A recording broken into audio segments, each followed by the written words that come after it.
tudo bem? Tá começando mais um Café com Política e esse meio fora de hora. Mas é que tudo aconteceu tão de repente. E aqui estamos com ele, o vereador, pastor, doutor Luiz Carlos. Seja muito bem-vindo à Câmara Municipal novamente, né, pastor? Obrigado, Carlos. Obrigado a todos. E aqueles que acompanham o podcast, né? Essa conversa tão gostosa e descontraída que nós vamos ter por esses minutos. Com certeza. Pastor, ninguém estava esperando essa mudança repentina no quadro de vereadores. É verdade. E eu acredito que tenha sido também uma surpresa para o senhor, né?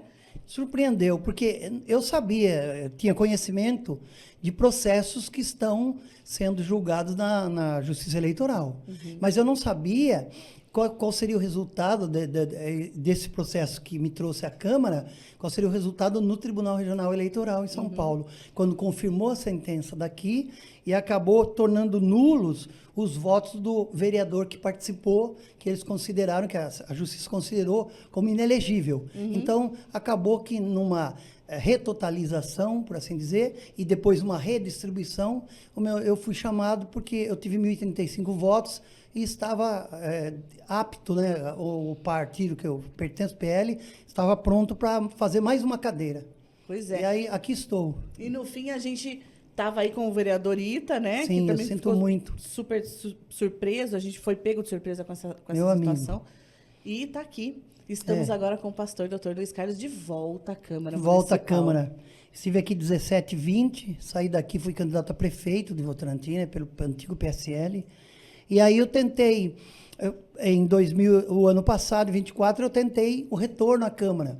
E por 11 votos eu fiquei fora, né? Mesmo sendo muito bem votado, eu acabei ficando de fora. Mas isso não, como eu disse aqui... Não desanimou, né, pastor? Não desanimou. Eu fiquei lá, eu sabia que poderia acontecer alguma coisa, mas eu não sabia como que seria. Eu recebo uma ligação quase à noite, na quinta, para que eu estivesse aqui já na quinta, né, por uma ordem judicial. Na sexta eu estive na Câmara, aí eu assumi na terça, já na terça eu tomei posse e estamos aí, fazer um trabalho. Eu sinto sinto pelo Ita, porque ele é um amigo e nós estivemos juntos aqui nessa casa. E ele não é um amigo político, ele já é um amigo de pessoal. Sim. Porque eu conheço o Ita desde menino, né, desde jovem. Então, e eu senti muito, mas eu sei que ele vai fazer um ótimo trabalho. E se for da vontade de Deus também, ele vai retornar à casa. Sim. E aqui assim, né? A política, ela é muito cíclica. Sim. E a gente tem que entender, quem entra na política tem que entender isso. E outra coisa também, né? A gente tem aquela história, a gente nunca sabe o dia de amanhã, Sim. E isso é literal. Literal. Né? A gente não sabe realmente o que vai acontecer amanhã, então a gente tem que estar aí preparado para tudo. Pastor, como é que é voltar para a Câmara depois desse período longe? Porque com certeza muda. A visão de como era e como estava o legislativo, muda um pouco a sua visão sobre a política da cidade. Sim. Como é que é retornar? Olha, eu tive uma surpresa boa no retorno, né? Eu encontrei, de 2017 a 2020, eu passei por duas gestões. A do Bruno, vereador, e depois do Lilo, pastor Lilo. Era uma realidade, os colegas eram outros. Hoje, para você ter ideia, o único vereador reeleito na casa é o Gaguinho. Então, são 10 novos vereadores. Eu me considero como novo, porque, assim, como houve um lapso, um tempo de 4 anos, então eu fiquei 4 anos ausente, na verdade, até mais. O Gaguinho e o Rogério, né? O Rogério Lima também o Rogério Lima da última, mas não estava na sua, né? Não estava na minha. Você. Quem estava comigo, só o Gaguinho remanescente. Sim. Então, eu recebi uma Câmara hoje, ela muito mais estruturada para o serviço do vereador em atendimento à população. Eu recebi uma Câmara organizada com relação às pessoas. As portas estão sempre abertas para a população, para os cidadãos da nossa cidade. Porém, contudo, entretanto, hoje há um controle. Nós sabemos as pessoas que frequentam os gabinetes. Por que é esse controle? Para a própria segurança nossa. Sim. E para a segurança da própria população. E para que pessoas, às vezes, Carla, que vêm para a Câmara todos os dias, todas as horas, e de todos os tipos, às vezes embriagadas, às vezes drogadas, para vir pedir recurso. Tudo bem, a gente está aqui disponível. E se chamar lá, a gente vai sair do nosso gabinete e vai atender do mesmo jeito. Sim. Faz parte da população. Porém, isso acabava atrasando o desenvolvimento do nosso trabalho. E também eu percebi com relação à organização estrutural de projetos requerimentos, indicações e ofícios. Hoje, quem não tiver, isso eu deixo até para futuros postulantes, quem não tiver hoje uma assessoria técnica, porque existe uma assessoria política e todo assessor, queira ou não queira, ele acaba sendo um assessor político, mas ele tem que ter uma parte técnica. Se você não tiver um técnico para trabalhar, para cuidar do gabinete, fica difícil trabalhar. Sim. Porque hoje os caminhos internos da Câmara, eles são mais estruturados e tecnológicos. Então, tem que ter conhecimento de informática, vídeos. Hoje você termina uma sessão, já está na rede social. Então, o assessor tem que ser muito rápido na resposta e no contato com o vereador. Porque o vereador... o papel principal é fiscalizar e apresentar projetos. Mas para eu apresentar projeto, eu preciso conhecer a população. Como é que eu conheço a população? Conversando com as pessoas que fazem diferença na cidade, que são as pessoas comuns, sim, os empresários, as pessoas que formam opinião. Por quê? É com essas opiniões, com esse arcabouço de coisas que eu trago, eu vou preparar a minha atuação dentro da Câmara. Sim. Então, eu tenho... Isso foi surpreendente. E também na sua área aqui de comunicação, né? O Chacrinha dizia que quem não se comunica se estrubica. Com certeza. E a Câmara, ela se preocupou em criar uma estrutura. Estou usando muito a palavra estrutura, porque é isso que aconteceu. Uma estrutura hoje para vocês. Para que o nosso trabalho ele tem que ser mostrado. Claro. Afinal de contas, quem nos paga é a população. Sim. Então, a população tem que saber o que o seu empregado, por assim dizer, né, seu colaborador, entre aspas, está fazendo com o recurso público. Sim, e o podcast foi criado exatamente para isso, pastor. Para a gente poder trazer aqui o trabalho do vereador de uma forma que quem está em casa consiga entender melhor. Exato. Porque durante a sessão, às vezes, vocês usam termos, são utilizadas palavras que a população em geral não entende. E verdade. também a pessoa não entende a dinâmica ali. O que diferença faz para mim o que eles estão falando ali? Então, quando a gente está aqui, que a gente consegue ter essa conversa mais informal, é que a pessoa que está em casa vai entender o impacto daquele projeto de lei que você fez, que você pensou tanto lá na área dela, no bairro dela, na comunidade dela. Sim. Né? Essa é a nossa ideia aqui. E eu tenho percebido isso, e esse canal da Câmara, tanto o podcast quanto o canal oficial, tem se preocupado em levar o mais rápido possível as informações para a população. Com certeza. E o podcast, que a gente estava conversando, ele é legal porque ele não é somente nós, né? São pessoas da sociedade que podem vir aqui, faz seu depoimento, grava seu podcast, e isso vai soltar para a rede social e as pessoas vão tomar conhecimento daquilo que a cidade está fazendo, né? É a cidade que escreve a sua própria história, né? Com então, certeza. você que está trabalhando aí agora, talvez quando for ler o podcast em descanso, o seu trabalho, saiba que quando você trabalhou hoje, você já contribuiu para o crescimento da sua cidade. Você já começou a escrever uma história. Você casou, casei. Você está escrevendo uma história. Meu filho, né, nasceu. Está escrevendo a história. Então, essa história ela não pode ser apagada. Um povo sem memória, um povo sem história, é um povo largado à ignorância. Né? Então, a gente tem essa preocupação, que a população tenha, primeiro, critérios de avaliação do nosso trabalho. Que é muito bom. É importantíssimo, as pessoas precisam ter né? uma régua. Nem todos os vereadores e nem todos os políticos são aquilo que muitos políticos mostram. Porque assim, o que tem se mostrado são os defeitos políticos do país.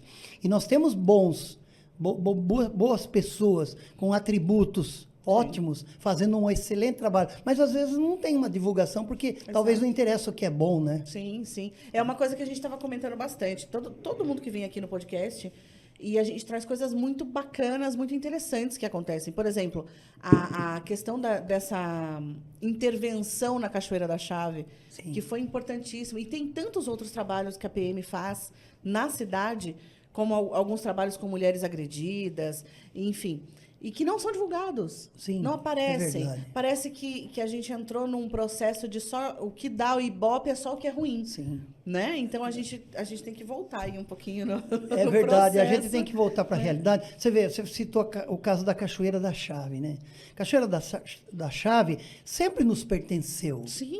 Não pertence a quem vai lá fazer coisa errada. Exato. Então, quando o poder público faz a sua intervenção, é para trazer de volta aquilo que não devia ser tirado das nossas não da nossa vida, da nossa convivência. Sim. Então, e outros casos. Estou vindo agora num evento da FATEC, né, em que alunos foram instigados a criar, trabalhar no site da Prefeitura de Votorantim, apresentando bacana. projetos.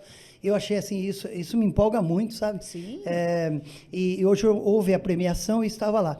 E eu vendo aquelas pessoas, aqueles jovens, 16, 15 anos, né, 17, e algumas pessoas também de mais idade que retornaram agora aos estudos. Mas isso me dá, assim, um ânimo renovado, sabe? Eu falo, poxa, esses meninos estão mexendo no site da prefeitura da sua cidade, né? Então, eles já estão começando a ter o sentimento de pertencimento, né? Sim. Isso nos pertence. Que é importantíssimo. Porque há um ditado aí fora que Votorantim não desenvolve porque ela tem a síndrome do primo pobre, né? Porque Sorocaba, lógico, Sorocaba é rico, milionário. Nossa cidade é uma cidade acolhedora. Eu não chamo mais de cidade dormitório porque é uma afronta. Aqui não é hotel e nem motel, né, para ser dormitório. Aqui é uma cidade. Aqui tem um povo pujante, trabalhador, como diz o nosso hino, e é uma cidade que está de portas abertas. O que precisamos é assumir a direção dessa cidade. Sim. Apresentando a cidade, esses jovens, essa polícia, tanto a Guarda Municipal como a Polícia Militar, trabalhando. A questão, nós temos uma OAB em Votorantim, que eu faço parte, e fiz parte das comissões. Extremamente atuante. Que é atuante. Você, às vezes, tem uma causa para resolver, você que é de Votorantim, você vai até a OAB, exceto no direito previdenciário e direito trabalhista, você vai ser bem atendido. Então, eu fui defensor público por muitos anos, atendendo na defensoria. Então, você tem casos, pessoas aí, às vezes, estão com um problema na família, precisa resolver um problema de divórcio, um problema de pensão, que para nós advogados é até comum, mas às vezes isso está te perturbando.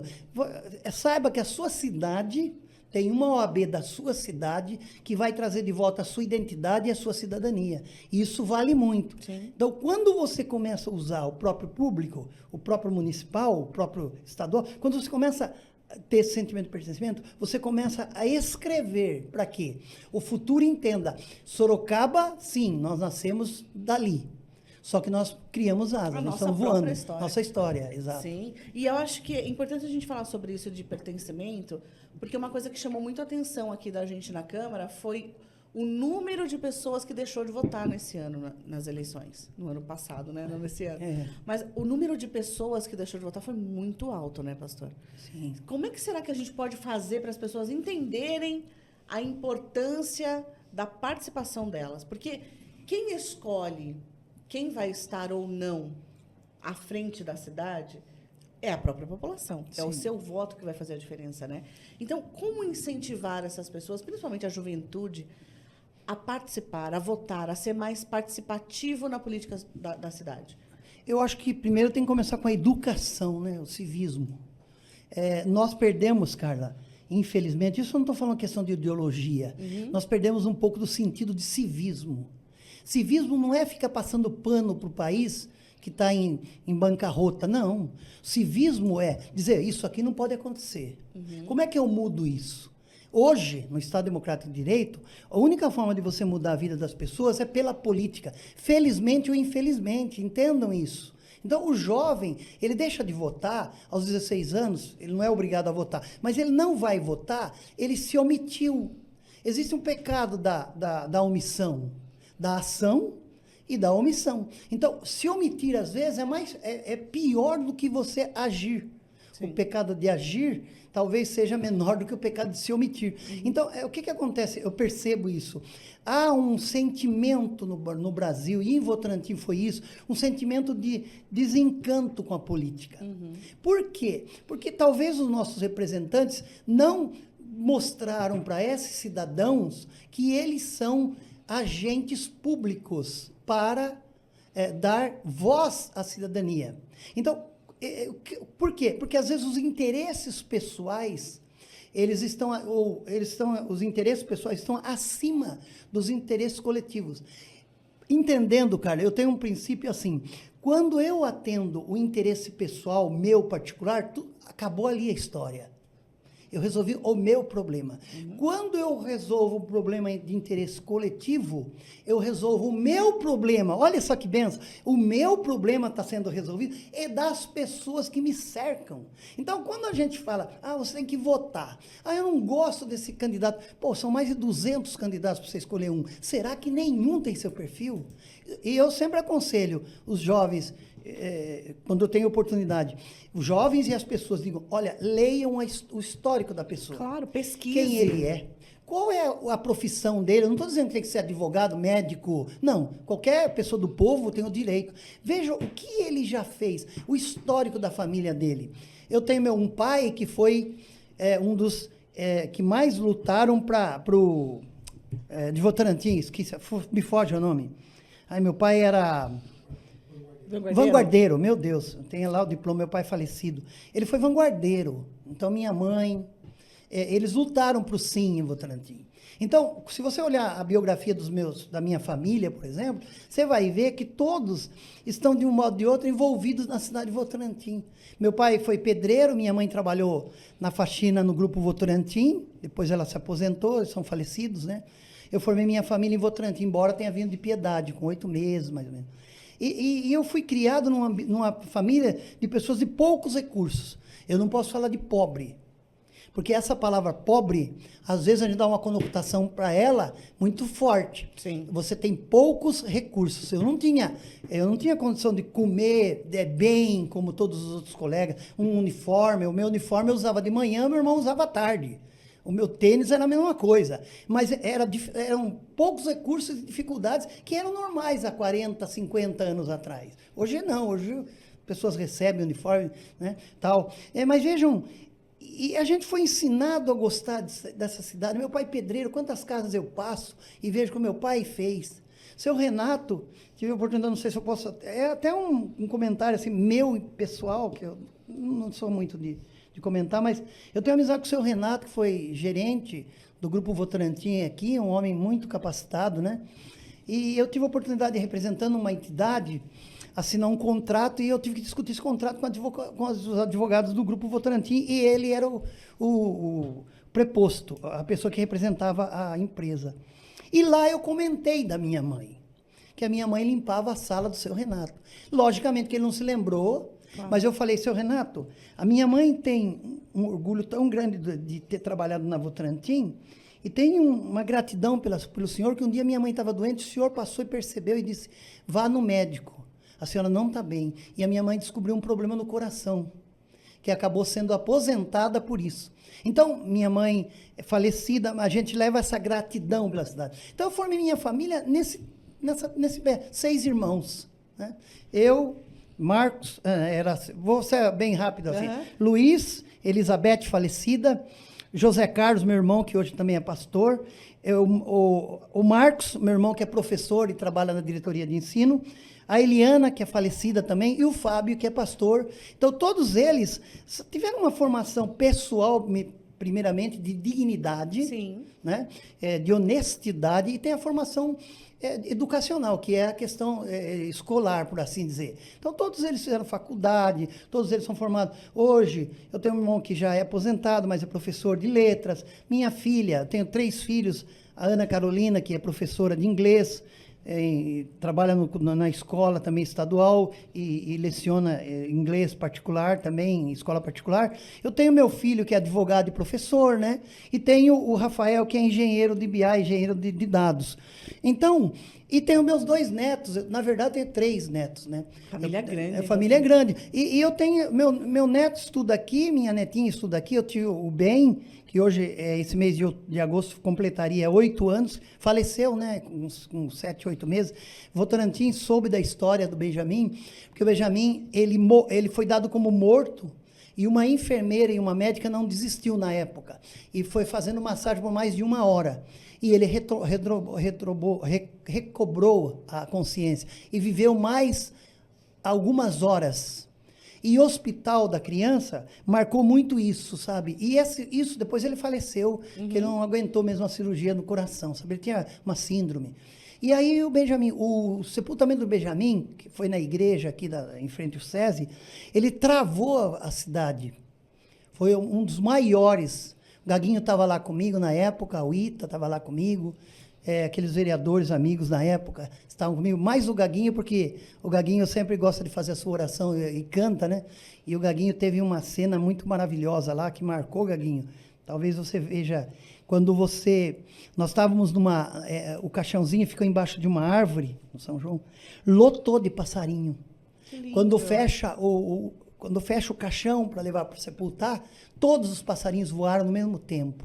Que lindo. Então, o Gaguinho percebeu isso. E outras pessoas falaram, você viu o que aconteceu com os passarinhos? Eles ficaram quietos enquanto estavam se despedindo do Benjamin. Eu falei, porque ele é um anjo, né?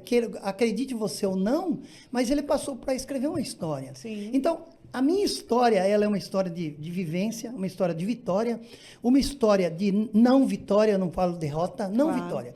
Sim. Na eleição, eu sempre digo aqui para as pessoas, a eleição a gente nunca perde, a gente deixa de ser eleito. Sim. Né? Você perde um jogo de truco, você perde um braço de ferro, mas eleição não. Por quê? Eu participei de um processo democrático, são 11 cadeiras e não cabe lá 500 pessoas. Então, o que vai fazer? Alguém vai entrar lá. Ah, mas o critério de escolha é errado. Bom, aí a gente tem que discutir a questão da legislação eleitoral, Sim. que não é esse momento. Então, eu tenho orgulho da minha cidade. O meu E lema... orgulho da sua história Da também, minha né, história. pastor? Eu escrevi uma história. Eu sou pastor desde 1990. Olhe bem, eu sou um pastor, eu sou voluntário, mas eu me sinto diferenciado, porque assim, Carla, quem não me conhece, a minha história é estranha. Eu casei em 1983, olha só, dia 8 de outubro. Então, eu estou indo aí para 40 e tanto de casado, mais 2 de namoro, 44 anos. E eu conheci a Nil, minha esposa, e eu fui para os Correios, trabalhei no Correio. Fui para os Correios, quando namorava a Nil, e eu fazia faculdade de letras, na época onde era faculdade de filosofia. Sim, né? ali Depois no é o Colégio Sorocaba. Dom Aguirre agora. É. Olha só, estou puxando a memória aí, que os mais antigos vão chorar agora, que era um tempo bom. Aí eu deixo a escola, vou trabalhar no Correio, não conseguia trabalhar à noite, e às vezes no segundo turno, e ir para a faculdade, então eu tive que parar, casei, tal, criei meus filhos, tive o meu primeiro filho também, tive a Ana, depois eu fui a minha esposa, com 5 meses, um filho faleceu, né, dentro da barriga dela e tal, foi um aborto, assim, muito, tudo isso marcante, mas assim, o tempo passou, eu ia voltar a fazer teologia, mas meu sonho era fazer direito. Por isso que eu falo, a idade não pode ser empecilho para você... Jamais. Né? Jamais. Ontem eu estava conversando com um amigo meu, que ele já é advogado renomado, inclusive na cidade de Sorocaba, e ele falou, Carla, eu resolvi que agora, essa altura do campeonato, eu vou fazer o meu sonho. Eu falei, qual que é? Já comecei medicina. Eu falei, caramba, pô, são que 6 legal. anos mais 2. Aí ele falou assim, todo mundo falando que eu não tenho idade para isso. O que você acha? Eu falei, não existe essa de não ter idade para isso. Não existe. Se você tem um sonho, faça. Porque senão você vai ficar uma pessoa frustrada pro resto da vida. Porque assim, se você tem um sonho e por causa da idade você diz que não é possível, a idade vai passar do mesmo jeito. Exatamente. E você vai ficar E vai sem ficar sem o fazer. sonho. E aí você vai ficar frustrado por não ter feito um... Exatamente, Então, frustrado. você vê, aí eu fui fazer teologia, fiz faculdade de teologia, uns 3 anos mais ou menos. Fui incentivado, tal, nunca quis ser pastor, mas porque meu avô foi pastor, meu pai foi pastor e tal, e eu não gostava muito, vem de família, mas eu não gostava muito porque, sabe, madrugada, você vai em hospital, você tem que fazer velório, às vezes você faz um velório, depois você tem que fazer um aniversário, mexe muito com a gente. Sim. E é difícil lidar com as pessoas, né? Mas tudo bem, era um chamado e vocação, quem escolhe é Deus. E aí eu fui fazer. Quando eu estou em 97, 98, eu já estou bem, assim, meus filhos o Rafael nasceu em 98, em 2000 começo, 99, vou para a faculdade de Direito, e eu queria fazer a FAD. E só que fazia muito tempo, exceto a faculdade teológica, que não era todo dia, eu tive que reestudar. Eu tenho um irmão que me incentivou demais com literatura. Meu irmão Marcos é professor de literatura e língua portuguesa. E ele me mandou um monte de release, de resumo de livros, e eu comecei a ler os livros que a faculdade pedia. Estudei espanhol, né, para faculdade. Fui fazer o vestibular, falei, não vou passar. Quando eu entro na FAD, gente, aquele tempo a FAD era assim, era uma faculdade barata, por ser fundação, e era muito concorrida, todo mundo queria fazer. Sim, Era assim, muita gente por vaga. Aí eu chego para fazer o vestibular, tá eu mais velhão lá, sabe, na sala. Eu e mais uma senhora lá. Eu não acho que era tão velho também, eu tinha 37 anos, não era tão velho assim. Não era, não. Não, era novo, vamos pôr assim. Mas para começar uma faculdade que exige demais, para a OAB principalmente, talvez fosse, não era tarde, mas talvez pudesse ser um impedimento. Mas eu fiz a faculdade e achei que não passaria, por isso que estude que dá. Claro. Eu ficava estudando, eu pus na minha cabeça assim, eu vou tirar todos os dias 2 horas para estudar. E eu tirava todos os dias 2 horas para estudar. E eu estudava português, estudava alguma coisa relacionada, espanhol, tal, literatura. Naquele tempo, você tinha que fazer, a parte de literatura era manuscrito. E você tinha que escrever um manuscrito em espanhol. E dar o tema, para mim caiu sobre o do moinho lá, esqueci o nome que queria lutar com o moinho. Ai, Don Quixote. Don Quixote, caiu Don Quixote. E faz tantos anos que eu não falo isso, não sei por que estou falando aqui. Mas é bom, conta a sua história pra gente. Mas assim, aí eu fiz. Falei, eu não vou passar nisso aqui. Quando sai o resultado, meu irmão foi ver. Falou, Luiz, você passou. De 100 vagas, eu fiquei em 22º lugar. Olha que maravilha. Noturno. Aí fui estudando. Fiz, depois terminei a faculdade. Eu tive sorte de não passar na primeira fase da OAB. Quando eu faço de novo, eu passo. Aí meu filho fez faculdade, meu filho é advogado. Ele foi mais estudioso do que eu, porque ele passou de primeira, né? Um preparo maior. A minha advocacia é diferente da advocacia atual. Então, essa meninada hoje tem uma parte técnica tremenda, mas eles têm um senso de empreendedorismo, que no meu tempo, advogado era falar com o juiz e brigar na audiência. Era só isso que a gente aprendia, né? Em tese. Hoje não, hoje é empreendedor. Os advogados hoje, eles têm imobiliária, eles trabalham em comércios. Por quê? Porque só a advocacia talvez não dê o sustento, porque a concorrência é muito grande. Sim. Então, os advogados fazem outros cursos. E eu tenho um caso também de uma amiga minha, a Estefânia Cassar. A Estefânia é médica, né? Médica pediátrica. A Estefânia fez faculdade comigo, passou na OAB comigo. E ela fez medicina, ela começou a advogar, achou um saco advogar, foi fazer medicina. Hoje ela é médica. Olha. Atendeu aqui na Santa Casa, eu acho que hoje ela está trabalhando em Tatuí, em Dayatuba, eu não sei qual cidade. Eu até preciso pegar o contato dela. Mas é assim, nós nos alongamos, mas é só para deixar uma mensagem para vocês. Jovens, idosos, alguém que tem um acúmulo de idade, porque não existe jovem, não vamos falar idoso, vamos usar assim. Esses dias eu ouvi de uma senhorinha experiente. Eu estava numa reunião, uma senhora de uns 80 e poucos anos, estava aqui, não parava de falar, sabe? Eu falei, dona, a senhora tem um ânimo. Eu falei, e com essa idade? Eu falei, idade não, eu tenho acúmulo de juventude. Então aprendi mais uma. Quando perguntar se você é idoso, eu falo, eu tenho acúmulo de juventude. Maravilhoso, é isso mesmo. Não desista dos seus sonhos, não é isso, pastor? Vai atrás, não desanime por conta de idade, por conta de qualquer coisa. Vai, faz o que você quer fazer, isso que é mais importante na vida, porque a vida passa rápido, a gente nunca sabe. A gente já começou falando sobre isso, né? A gente nunca sabe o que pode ser amanhã, né? Tá aí o pastor voltando para a Câmara aqui com a gente. Seja bem-vindo novamente. Obrigado, agradeço, Carla, pelo espaço, agradeço a recepção dos meus colegas vereadores, todos. Eu estou aqui fazendo um comparativo, uma Câmara excelente hoje para trabalhar. É um grupo de vereadores que cada um tem sua visão, e isso é isso. Cada um tem sua legal. visão e seu jeitão também. Exato. A gente acaba conhecendo, mas eles me receberam bem, fui bem acolhido. Mas no final todos se respeitam, né? Todos se respeitam. A gente tem tido uma coisa que me chamou a atenção, a qualidade dos requerimentos, né, e os projetos de lei que são apresentados nessa casa. Gente, se você que é de fora que está vendo esse podcast, a Câmara Municipal de Votorantim, ela pode estar feiona por fora, né? Mas ela está muito boa por dentro. Né? E por fora é fácil arrumar. O difícil é transformar as coisas por dentro, igual a gente, né? Sim. A gente passa um gel no cabelo, uma tinta, passa uma maquiagem por fora.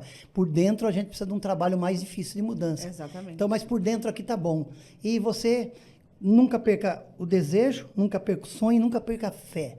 A fé em Deus. E se você não acredita em Deus, a fé é naquilo que você acredita. Sim. A gente precisa acreditar em alguma coisa. Com certeza. Porque senão nós estamos fadados ao fracasso. Exatamente. Obrigado, Carla. Eu que Um abraço. agradeço a sua presença, agradeço o nosso papo e espero Obrigado. que você volte mais vezes aqui Volto no pra CMV falar sobre os outros para a gente temas falar aí. sobre os seus projetos, Sim, falar sobre os sim. seus requerimentos, falar Fico à aí sobre disposição. a volta à Câmara Municipal. Opa, benção, fico à disposição. Seja bem-vindo mais Obrigado, uma vez. André, que me acompanha aqui, né? Meu Valeu, assessor. André. Silvia, que está lá no gabinete. Obrigado a todos. Obrigado, Carla. Até Obrigado. o próximo Café com Política.